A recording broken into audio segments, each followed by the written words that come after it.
Hey guys, it's Yasmin here with Gotye. It's super nice to meet you. Same here.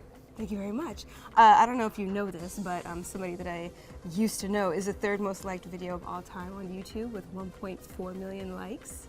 Right. You've got a lot of friends. Lots of people like you. Right. Well, they like the guy with the face paint on. Oh, come on. Maybe they don't. Maybe they don't like him. They like to hate him. That's not true. Not with those 1.4 million likes. I mean, I guess what's it like is just by sitting here with you. Who really likes things like, on Facebook or YouTube? Like, what is it? I feel disconnected from that. I think like in 5-10 years, growing up with YouTube coming on, like, people go on about likes and stuff. It's such a cursory thing, I think. Maybe it means more to people who are 5 years plus younger than I am, but I'm kind of like, I've never liked something that I've actually genuinely liked. I've just actually liked it and talked to my friends about it, or maybe kept it in mind. I haven't kind of gone, like, it's like I actually I don't put any sort of stock in it, really. I mean, I don't know. I don't get it, I guess. I'm more fascinated by people who click dislike.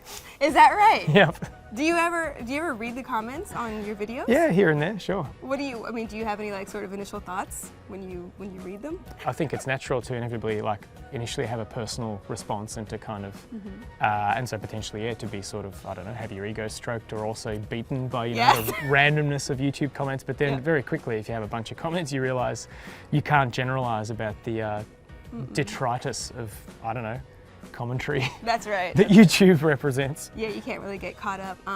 But one person that does like you is Mac Miller. I hear that you guys are working on Pink Slime together.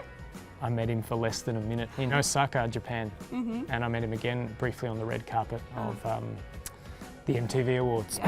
Seems like a nice guy. I actually haven't heard any of his music, so. Really? So if we're working on something, Mac, it's news to me. Is that right? Who would you love to work with as far as, because I guess, any other future collaborations? Well, it's been too long that I've worked on any music with my girlfriend. I worked on her record a bit, and she hasn't really been making any music recently. Why is that? She's probably busy running around with you. Well, there's that, yeah. She's doing a bunch of other stuff too. She's painting and sketching and doing other things, yeah. Oh, cool. I'd love to play more with the guys in my band on record. We've played so many live gigs together now, but we haven't really ever recorded anything together, so, yeah. So it's almost about that time. I definitely have to ask about next single. I hear it's a toss-up between State of the Art and Making Mirrors. Which would you like to release as your next single? I won't be making mirrors. That's a little 40-second track at the start of my record. Okay.